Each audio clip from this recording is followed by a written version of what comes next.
नमस्कार, मैं आरवी सिंह यादव और आप देख रहे हैं मेरा YouTube channel R V Singh Yadav editor. SEBI की चेयरपर्सन माधवी बुच के जो कारनामे हैं उनमें कमी होते हुए दिखाई नहीं दे रही है।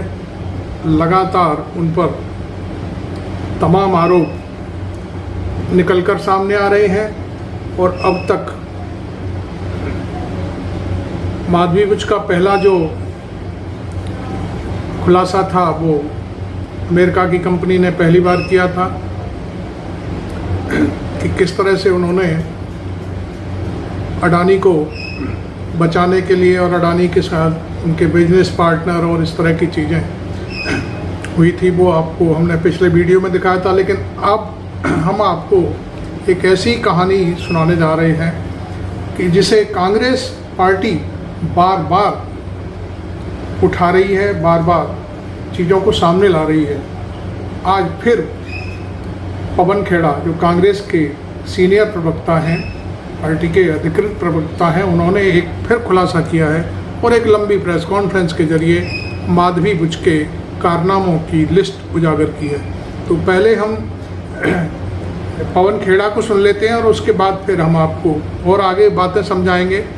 और ये वीडियो हमको कांग्रेस पार्टी के दफ्तर से प्राप्त हुआ है और आपने मेरा चैनल अभी तक सब्सक्राइब नहीं किया है तो ज़रूर कर लें, क्योंकि ये चीज़ें हम खुद नहीं कह रहे हैं, पवन खेड़ा कह रहे हैं। और पवन खेड़ा ने तो आज एक बात और कह दी कि अभी तो ये छोटी मोटी चीज़ें हैं, अभी बहुत खुलासे होने हैं।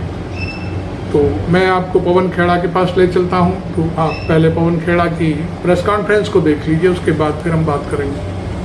स्लाइड शुरू करिए पहले। नमस्कार साथियों, फिर से आपके सामने हाजिर हैं खुलासों की कड़ी को आगे बढ़ाते हुए। और आगे बढ़ाने से पहले ही मैं बता दूं आपको, this is still a tip of the iceberg. ये अभी जो हम बताने वाले हैं ये भी खुलासे का एक थोड़ा सा हिस्सा है, लंबी कड़ी है।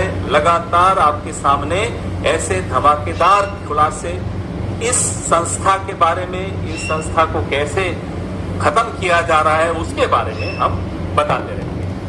अगली स्लाइड दिखाइए। तो अब आपको जो पहले बताया पिछले हफ्ते, इसी हफ्ते की शुरुआत में, वो आईसीआईसीआई था। ये नया खुलासा है कि चेयरपर्सन जो सेबी की हैं माधवी बुच जी, वो 2018, ये 2018 साल जो है बड़ा महत्वपूर्ण है। 2018 में वो सेबी की होल्ड टाइम मेंबर बन चुकी थी। अब होल्ड टाइम मेंबर बनने के बाद उन्होंने अपनी एक प्रॉपर्टी एक कंपनी को किराए पे दी। आप कहेंगे क्या हो गया? हम अक्सर ऐसा करते हैं, अपनी एक एक्स्ट्रा प्रॉपर्टी है किराए पे दे दी, कोई दिक्कत नहीं होनी चाहिए इसमें। बिल्कुल आपका सवाल जायज होगा। तो 2018-19 का जो फाइनेंशियल ईयर था उसमें इनको 7 लाख रुपए साल का किराया उस प्रॉपर्टी से मिला। 2019-20 ये भी अभी भी वो होल्ड टाइम मेंबर हैं, सेबी में हैं। किराया 36,75,000 उसी प्रॉपर्टी का मिला। आप पूछेंगे 7 लाख से सीधा 36 लाख, तो उसका जवाब मेरे पास नहीं है। हो सकता है कि पिछले फाइनेंशियल ईयर में कुछ महीनों के लिए दिया हो, बहुत बड़ा मैं कोई टिप्पणी नहीं करूंगा। फिर ये बढ़ता बढ़ता 46,05,000 इस साल तक गया।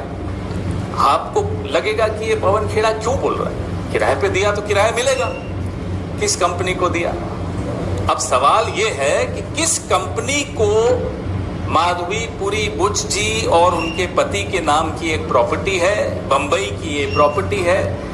कंपनी का नाम है कैरल इन्फो और services limited, Carol info services limited. आपको फिर भी नहीं समझ में आएगा कि कांग्रेस पार्टी ये नाम ले लेती है कंपनी का। आगे भी तो बताइए, आगे बताते हैं हम। तो कैरल इन्फो सर्विसेज लिमिटेड वोकाट लिमिटेड नाम की एक कंपनी का हिस्सा है, प्रमोटर सेम है, फिर भी आपके दिमाग में आएगा कि हाँ तो क्या हुआ? वोकार्ट एक ऐसी कंपनी है जिस पर माधवी पुरी बुच जी जो सेबी में हैं, सेबी लगातार वोकार्ट पर अपने ऑर्डर्स दे रहा है, उनके केसेस को डील कर रहा है। माधवी पुरी बुच जी चेयरपर्सन है, जिस संस्था की वो चेयरपर्सन है उस संस्था में वोकार्ट कंपनी के केसेस हैं, शिकायतें हैं। इनसाइडर ट्रेडिंग तक का एक केस था जिसका भी सेटलमेंट माधवी पुरी बुच जी जिस संस्था में हैं, जिस संस्था की वो अध्यक्ष हैं, प्रमुख हैं, उस संस्था ने वोकार्ट की इनसाइडर ट्रेडिंग के केसेस का भी निपटान किया। ये है कॉन्फ्लिक्ट ऑफ इंटरेस्ट, मैं इसे करप्शन कहूंगा। This is not just conflict of interest, this is out and out corruption. आप जब होल टाइम मेंबर बनती हैं सेबी की, तो आप एक कंपनी को अपना घर किराए पे दे देती, उस कंपनी के केसेस आपके पास आते हैं। किराया 46 लाख इस साल सालाना किराया था। टोटल अब तक आप उस कंपनी से किराए के 2,16,55,000 ले रखे। हम ये जानना चाहते हैं आपने इस सब को कहां कहां डिक्लेयर किया, किस किस को आपने बताया, किस किस संस्था के सामने आपने ये बताया, और क्या ये उचित है कि आप होल टाइम मेंबर बनती हैं तो आईसीआईसीआई के शेयर से लेकर अपनी प्रॉपर्टी भी ऐसी कंपनी के एक अधिकारी को आपने किराए पे दी जिस कंपनी के आप केसेस निपटाएंगी सेबी में, या सेबी के केसेस निपटाएगी। Is it legal, is it proper, is it ethical? ये 3 सवाल हैं। क्या ये नैतिक दृष्टि से ठीक है? क्या ये कानूनी दृष्टि से ठीक है? क्या इसको आप सही ठहराएंगे? हम प्रधानमंत्री से पूछना चाहते हैं कि आप जब माधवी जी को सेबी का प्रमुख बना रहे थे, क्योंकि बनाया किसने? प्रधानमंत्री और गृह मंत्री ने बनाया। एसीसी, ये 2 लोग हैं, ये मैं बार बार नाम लेता हूं, चेहरा भी दिख रहा है आपको, पहचाना हुआ चेहरा। ये 2 लोग एसीसी में थे, हैं। इन्होंने सेबी की चेयरपर्सन को इलेक्ट किया, बनाया, अपॉइंट किया, इलेक्ट नहीं अपॉइंट किया। तो हम ये जानना चाहते हैं कि क्या ऐसी कोई अंडरस्टैंडिंग थी आपकी सेबी की चेयरपर्सन के साथ कि आपके जो भी व्यावसायिक संबंध आपके परिवार के जिस भी कंपनी से हैं, थे और बनेंगे, उसमें हम हस्तक्षेप नहीं करेंगे? हो सकता है ऐसी कोई अंडरस्टैंडिंग हुई हो, बड़ी जगह पे ऐसी अंडरस्टैंडिंग होती होगी। आजकल न्यू इंडिया, नए भारत में कुछ संभव है। तो अगर ऐसी अंडरस्टैंडिंग थी तो प्रधानमंत्री जी कृपया करके सामने आइए और इस देश को बताइए कि हाँ, मैंने ऐसी अंडरस्टैंडिंग की थी सेबी प्रमुख के साथ, उनको सेबी प्रमुख बनाने से पहले, कि उनके व्यावसायिक संबंध, उनके और उनके परिवार के जितने भी व्यावसायिक संबंध हैं, जिस भी कंपनी से हैं, उसमें वो हस्तक्षेप सरकार नहीं करेगी, वित्त मंत्रालय नहीं करेगा, सेबी नहीं करेगा। कभी सुना है आपने? एक के बाद एक कॉन्फ्लिक्ट ऑफ इंटरेस्ट सामने आता चला जा रहा है। प्रधानमंत्री चुप है और बाहर जाके बड़ी बड़ी बातें करते हैं इंडिया में इन्वेस्टमेंट्स की। कौन गंभीरता से लेगा? आपने खुद किस तरह के व्यक्ति को एक रेगुलेटरी बॉडी का प्रमुख बनाया है, उनके जैसे अंग्रेजी में कहते हैं स्केलेटन्स कितने निकलते चले आ रहे हैं उनके कबर्ड से, रोज निकल रहा है। अभी तो कबर्ड का एक दराज खुला है, कबर्ड में बहुत सारे दराज हैं, दराजों में बहुत सारे स्केलेटन्स हैं, लेकिन कोई जवाब नहीं प्रधानमंत्री को। हम ये भी जानना चाहते हैं कि क्या माधवी जी से पहले और भी लोग अलग अलग रेगुलेटरी बॉडीज में बनाए थे? हमारी सरकार के वक्त भी बनाए थे। कई उदाहरण हैं, मेरी प्रेस रिलीज में मैं आपको उदाहरण भी दूंगा। उन्होंने अपने शेयर्स किसी ट्रस्ट को दे दिए, रेगुलेटरी बॉडी में आने से पहले डिक्लेयर किए क्या क्या उनके व्यावसायिक संबंध थे, क्या क्या उनके इंटरेस्ट थे, वो उन्होंने उसका पहले पूरा निपटान करने के बाद रेगुलेटरी बॉडी में आए। यहां तो आप रेगुलेटरी बॉडी में हैं, आपके पास इनसाइडर इंफॉर्मेशन है, हर कंपनी की आप लेखा जोखा रखती हैं, सब कुछ जानती हैं, और आप ही उन कंपनीज में इतना आपके व्यावसायिक संबंध है उन कंपनी से। ये कैसे संभव हो सकता है? ये बात हम प्रधानमंत्री से जानना चाहते हैं कि आपने ऐसा कौन सा उन्हें मंत्र दे दिया, ऐसा कौन सा आपने वरदान दे दिया उनको। ये वरदान से कम नहीं है कि वो जो भी करें वो माफ है, ये तो वरदान ही हो सकता है। तो ऐसा वरदान प्रधानमंत्री जी आपने और किस किस को दे रखा है, ये भी बताएं जरा हम सबको। ये सवाल हम लगातार पूछ रहे हैं।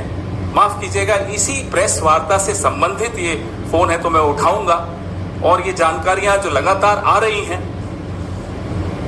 जी, तो इस पे भी हम एक प्रेस वार्ता करेंगे। सैलरी एक और, धन्यवाद, थैंक यू, बाद में बात करें। अब आपको आपके सामने हो रहा है, ये लगातार हो रहा है, ऐसी जानकारियां मिल रही हैं कि यही माधवी जी, सेबी की प्रमुख, और इनके पति और कहां से क्या क्या ले रहे हैं, अभी आपके सामने एक और प्रेस वार्ता का सामान है। ये मजाक की बात नहीं है, बहुत गंभीर बात है। करोड़ों लोगों का आस्था और विश्वास इस रेगुलेटर की वजह से भारत के मार्केट पर है, और रेगुलेटर अगर कॉम्प्रोमाइज है, अगर रेगुलेटर के ऊपर सवालिया निशान खड़े हो जाएंगे तो मेरी और आपकी इन्वेस्टमेंट्स पर सवालिया निशान खड़े हो जाएंगे। ये चिंता है हमारी। चिंता राजनीतिक पार्टी की हैसियत से एक चिंता है, क्योंकि हम इस मिडिल क्लास की जो चिंताएं हैं उसको व्यक्त करने के लिए ही राजनीति कर रहे हैं। इसीलिए हम आपके सामने बार बार इतनी रिसर्च करके आते हैं। हमें चिंता है कि इस देश की जो छवि है, इस देश के मार्केट की जो साख है, उसकी चिंता देश का प्रधानमंत्री नहीं कर रहा। हमें इस बात की बहुत बड़ी चिंता है। आपके सवाल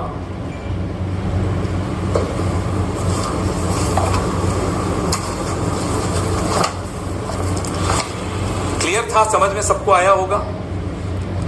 सेबी की होल टाइम मेंबर बनने के बाद अपनी प्रॉपर्टी एक ऐसी कंपनी को किराए पे दी जिस कंपनी के 3-4 केसेस उनकी सेबी में आए हुए, और वो केसेस की जजमेंट आपके सामने है, सब कुछ आपके सामने। और मैंने आपकी सहूलियत के लिए, ताकि जितनी रिसर्च हमें करनी पड़ती है आपको नहीं करनी पड़े, वो नियम भी बता दिए हैं कि किन किन नियमों की अवहेलना इसमें हुई है, कौन कौन से कानून, कौन कौन से नियम इसमें तोड़े गए हैं, वो भी आपके सामने। पवन जी, ये जो आज अगली फेरिस्त में खुलासा किया है, ये जो रेंटल इनकम है, क्या इसका डिस्क्लोजर कहीं पे भी सेबी प्रमुख ने किया है? पूछिए, हम यही पूछ रहे हैं, कहां कहां आपने डिस्क्लोजर किया? भाई आप मुझे बताइए, बंबई जैसा शहर, आप में से बहुत लोग बंबई से वाकिफ होंगे, मैं तो बहुत अच्छी तरह वाकिफ हूं। जो रेंटल इन्वेंट्री है, जो प्रॉपर्टीज रेंट के लिए अवेलेबल हैं, वो वैसे ही इतनी कम है, तो आपके पास तो बहुत लोग आ जाएंगे अगर आप अपनी प्रॉपर्टी रेंट पे देना चाहेंगे। आपने यही कंपनी क्यों चुनी?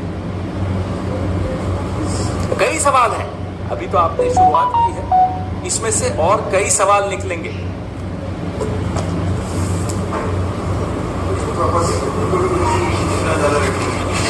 ये जानकारी आपको उन्हीं से लेनी चाहिए। बिल्कुल सही सवाल है, ये भी हमारे दिमाग में और हमारी रिसर्च टीम के सामने सवाल आया कि इतना भारी रेंट किस प्रॉपर्टी का है, लेकिन अब वो तो आपको थोड़ा इन्वेस्टिगेटिव जर्नलिज्म करना होगा। अभी बड़ा अजीब सा माहौल चल रहा है देश में, जिनको राजनीति करनी चाहिए वो अब इन्वेस्टिगेटिव जर्नलिज्म कर रहे हैं, और कुछ लोग ऐसे हैं जिनको जर्नलिज्म करना चाहिए वो राजनीति कर रहे हैं। सर इधर सर, पार्लियामेंट की जो पीएसी है उसके चेयरपर्सन केसी वेणुगोपाल हैं, कांग्रेस सांसद और नेता, उसकी जो बुलेटिन जारी हुई है उसमें रेगुलेटरी बॉडीज की समीक्षा की बात है। क्या कांग्रेस चाहेगी कि पीएससी जो है, जो कि सरकार गंभीर नजर नहीं आ रही है सेबी चेयरपर्सन पर लग रहे आरोपों के मद्देनजर, क्या ऐसे में कांग्रेस ये मांग करेगी और चाहेगी कि पीएससी समन करे सेबी चेयरपर्सन? बात तो ये कि ये बात आपकी गलत है कि सरकार गंभीर नहीं नजर आ रही। सरकार डरी हुई है। अब वो सरकार नहीं रही जो आज से 6 महीने पहले की सरकार थी। अब इस सरकार का हर विभाग में कोई ना कोई अफसर ऐसा है जिसको समझ में आ गया कि डरने से काम नहीं चलेगा। वो फोन उठाता है और बताता है कि कितना डर है सरकार के भीतर। तो सब जानकारियां सबके पास हैं, आपके पास भी हैं। सरकार बहुत डरी हुई है। अब रही बात पीएससी की, तो ये तो एक कमेटी है। कमेटी का क्या निर्णय होगा वो तो मैं नहीं बता सकता। वो आप बता रहे हैं कि कोई बुलेटिन आया, मैंने नहीं देखा। तो जो भी कमेटी डिसीजन लेगी वो आपके सामने होगा, मुझे आइडिया नहीं। अब ये आप पीएससी के चेयरपर्सन से पूछिएगा, लेकिन अभी हम लोगों का जो यहाँ काम है वो है सारे खुलासे आपके सामने, इस देश के सामने और इस देश की सरकार के सामने रखें। हमें मालूम है सरकार को इससे ज्यादा मालूम होगा, और हो सकता है इसी कारण से एक ऐसे व्यक्ति को एक रेगुलेटरी बॉडी में रखा गया है जिस व्यक्ति को वो दबा सकते हैं, क्योंकि वो कॉम्प्रोमाइज्ड है। If the head of the regulatory body is compromised, then that head becomes pliable. Perhaps that was the objective behind appointing somebody as pliable as this, somebody as compromised as this.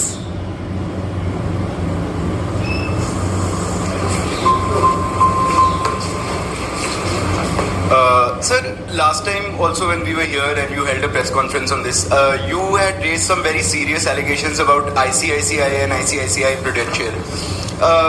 We've asked this question, but I would again want to ask if you would like to reveal the source for that information, because the bank has denied those allegations. No, bank in fact ended up giving you a lot of information through that denial.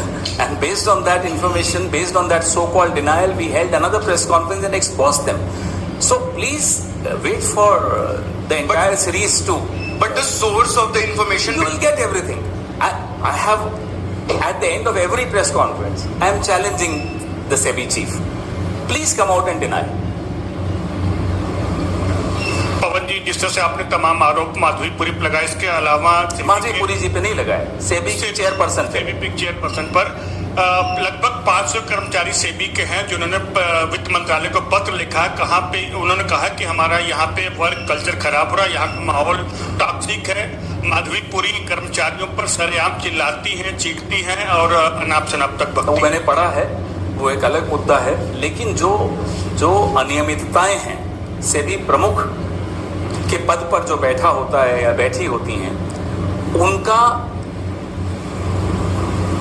पारदर्शी होना, उनके खातों का, उनके व्यावसायिक संबंधों का, उनके परिवार के व्यावसायिक संबंधों का पारदर्शी होना अत्यंत आवश्यक है इस देश के 10 करोड़ ऐसे लोगों के लिए जो शेयर मार्केट में पैसा लगाते हैं। इस विश्वास के साथ कि एक ऐसा रेगुलेटर बैठा है जो उनका अहित नहीं होने देगा, जो नियम कानून का सम्मान करेगा और मार्केट को स्थिर रखेगा। पवन सर, इधर सर, सवाल ये है कि आप लोग सेबी की चीफ के ऊपर बार बार सवाल खड़े कर रहे हैं। कोई आइडिया आप लोगों ने लगाया कितना नुकसान एक कॉमन इन्वेस्टर का हुआ होगा और कितना बड़ा आप ये तरीके का स्कैम बता रहे हैं, तो कितनी इंटेंसिटी इसकी हो सकती है? दूसरा सवाल ये सर, पीएससी ने बिल्कुल सारे रेगुलेटरी अथॉरिटीज को बुलाया, उसमें सेबी भी एक शामिल है जो पता चल रहा है। तो क्या पीएससी के दायरे में और खुलासे हो सकते हैं या और जांच के दायरे में कुछ बातें सामने आ सकती हैं ताकि लोगों को सच पता चल पाए? पिछली बार भी जब आईसीआईसीआई का था तब भी आपने सवाल पूछा था कि क्वांटम ऑफ लॉस कितना हुआ होगा, या जो राहत आईसीआईसीआई के केसेस में उन्हें मिली उसका क्वांटम क्या होगा। आपका सवाल उस वक्त भी मुझे अच्छा लगा, समझ में आया, लेकिन हम लोग उसको हमारी टीम उसको अभी कंप्यूट नहीं कर पाई है, क्योंकि बहुत सारे कागज आ रहे हैं, लोग भीतर से भी डिटेल्स दे ही रहे हैं, लेकिन इस पर भी मेरे को लगता है हम जरूर करेंगे रिसर्च करके आपको बताएंगे कि कितना मॉनेटरी बेनिफिट इन कंपनीज को, जिनका हम नाम ले रहे हैं और आगे लेने वाले हैं आने वाले कुछ दिनों में, बड़ी बड़ी कंपनीज हैं। अभी जैसे आपके सामने जो फोन आया वो चौंकाने वाला फोन, मैं उठाना इसलिए भी जरूरी था कि मैं उस फोन की इंतजार कर रहा था और मैं खुद चौंक गया ये सुनकर कि जो हमारा डाउट था वो सही था। अब उस पर ज्यादा अभी नहीं बोलेंगे क्योंकि थोड़ा एक बार रिसर्च कर लें उस पर, लेकिन बेनिफिट लेना, आर्थिक दृष्टि से पैसा लेना, उनका परिवार उसी कंपनी से पैसे ले रहा हो, अलग अलग माध्यम से पैसे ले रहा हो, जिस कंपनी को इन्वेस्टिगेट करिए, ऐसे और उदाहरण भी आए। तो एक बार सब इकट्ठा हो जाए फिर हम जरूर उस पर रिसर्च करके आपको बताएंगे। तो आपने एक लंबी प्रेस कॉन्फ्रेंस कांग्रेस पार्टी की देखी और उसमें सेबी की चीफ पर जितने भी आरोप लगे हैं वो उन्होंने सॉलिडली कहा है कि मैं चैलेंज के साथ बात कर रहा हूँ। माधवीपुरी एज चेयरपर्सन सेबी सामने आए और हमें बताएं कि उनका क्या रवैया रहा, उन्होंने कहाँ कहाँ पैसा लगाया, जब उन्होंने पदभार ग्रहण किया तब क्या क्या डिक्लेरेशन दिए और कहाँ दिए। तो ये मैं समझता हूँ कई प्रेस कॉन्फ्रेंस हो चुकी हैं और अभी तक सेबी की तरफ से, भारत सरकार की तरफ से, प्रधानमंत्री की तरफ से, चूँकि अमित शाह की तरफ से जो गृहमंत्री हैं, चूँकि उनकी नियुक्ति प्रधानमंत्री और अमित शाह जो गृहमंत्री हैं उनकी तरफ से ही की जाती है और बार बार कांग्रेस ये पूछ रही है कि उनकी नियुक्ति किस आधार पर की गई, क्यों की गई, क्या ये सारी चीज़ें उस समय डिक्लेयर की गई थी कि नहीं, सेबी चीफ के पास कितना पैसा है, वो क्या करती हैं, कैसे करती हैं। तो ये सारी चीज़ों का जवाब देना बड़ा मुश्किल काम है। खैर, आपको इस वीडियो में क्या चीज़ अच्छी लगी, क्या नहीं लगी, ये ज़रूर बताएं। आप स्वतंत्र हैं अपनी टिप्पणी करने के लिए और मैं अब इस वीडियो को यहीं समाप्त करता हूं। Thank you very much. मैं आरबी सिंह यादव।